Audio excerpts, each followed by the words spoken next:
जय हिंद साथियों, स्वागत है आपके अपने YouTube channel learn with Rahul sir के साथ। हम लोग क्लास 10 का भारत के संविधान के निर्माण का अध्ययन कर रहे थे, जिसमें अगली कड़ी नेक्स्ट टॉपिक हमारा क्या है कि भारत का संविधान निर्माण और ऐतिहासिक संदर्भ, अर्थात संविधान निर्माण में इतिहास की क्या भूमिका है, इतिहास में ऐसा क्या क्या घटित हुआ जो संविधान बनाने में हमको मदद किया। ऐसा नहीं है कि हम लोग 1947 में आज़ाद हो गए, 2 वर्ष 11 माह 18 दिन का समय लगा, संविधान बन गया, ठीक है। लेकिन उसके पहले भी ऐसा बहुत सा घटना हो चुका है संविधान के बारे में जो हमें संविधान बनाने में हेल्प किया है, ठीक है। उसी को हम लोग अध्ययन करेंगे। टॉपिक क्या चीज़ है? भारत का संविधान निर्माण और ऐतिहासिक संदर्भ, ठीक है। बस आप सुनते जाना, मैं जो मेन पॉइंट रहेगा उसको समझा दूंगा। वैसे मैंने लिख भी दिया है जो मेन पॉइंट है उसको। भारत में संविधान निर्माण की प्रक्रिया का इतिहास बहुत लंबा है। संविधान की मूल भावना है कानून आधारित शासन, जो किसी की मन मर्जी से नहीं वरन नियम कानून के आधार पर चले। भारत के लिए सबसे पहले इस तरह का कानून सन 1772 के अंत में ब्रिटेन के सांसद ने पारित किया था, जिसे रेगुलेटिंग एक्ट कहा जाता है। देखो, संविधान क्या है? किसी एक की मर्जी से चलने वाला संविधान नहीं है। संविधान क्या है? नियम कानून का एक बुक है, एक किताब है जो नियम कानून का पालन करता है। अब इसी प्रकार का नियम कानून जो सबसे पहले आया था 1772-73 में आया था, जिसको रेगुलेटिंग एक्ट कहा जाता था। ये क्या है? आपने कक्षा 8 या किसी में पढ़ा होगा, जब भारत में ईस्ट इंडिया कंपनी 1600 ईस्वी में आया था, उसी को सही तरीके से चलाने के लिए अंग्रेज वासियों ने एक नियम पारित किया था, जिसे रेगुलेटिंग एक्ट कहा जाता था, जो सन 1772 से 73 के बीच में आया था, ठीक है। आगे क्या बोल रहे हैं? तब भारत के कई प्रांतों पर इंग्लिश ईस्ट इंडिया कंपनी का शासन स्थापित हो चुका था।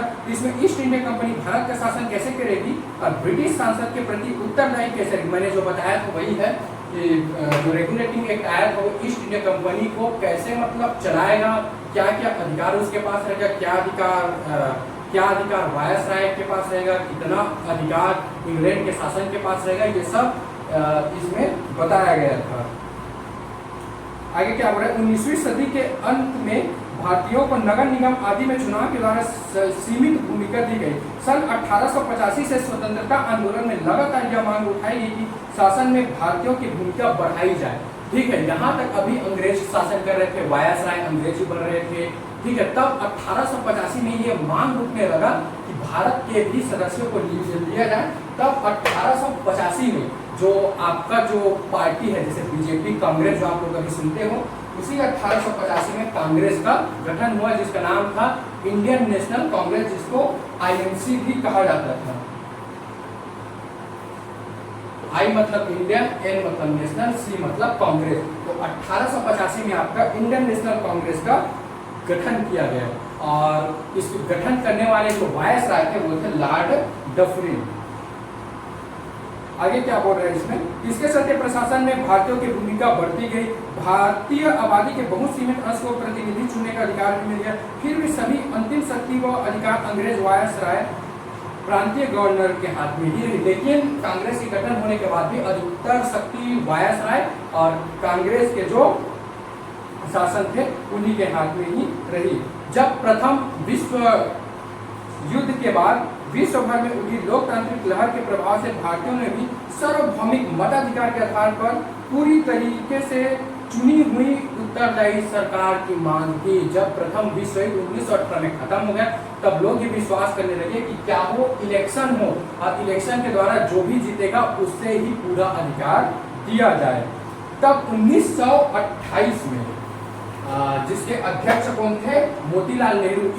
इन्होंने ही 1928 में संविधान का प्रारूप तैयार किया था, और इस प्रारूप में उन्होंने 4 मुख्य प्रावधान लिखे। जब 1928 में मोतीलाल नेहरू इस संविधान सभा का प्रारूप तैयार कर रहे थे, तो इसको मतलब लिखने के लिए इसको पेश किया गया 10 अगस्त 1928 को। जब इसको पेश किया गया तो इसमें 4 मुख्य बातें लिखी गई थी, और वो 4 मुख्य बातें क्या क्या है मैं आपको बताता हूँ।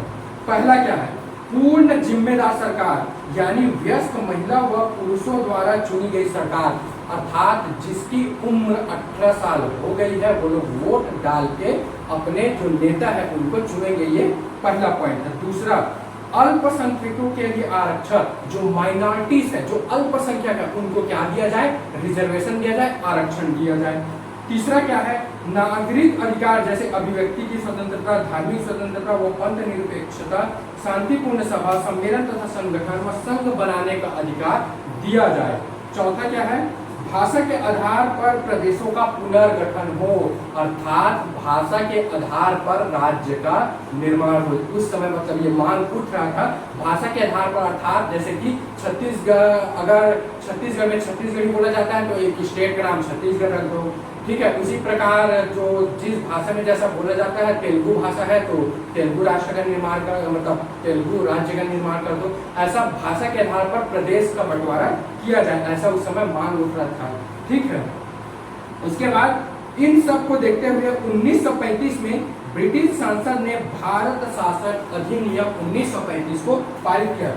सबसे जो मेन पॉइंट है इसी को आप लोग देखना, जो ये 1935 में भारत शासन अधिनियम आया है, लगभग इसी की कार्बन कॉपी हमारी संविधान है। लगभग बहुत से ऐसे पॉइंट को 1935 के भारत के शासन अधिनियम से लिया गया है। जो हमारा संविधान बना है उसमें ऐसे बहुत से पॉइंट है, ऐसे बहुत से वर्ड है जिसको 1935 से डायरेक्ट उठा के संविधान में डाल दिया गया है।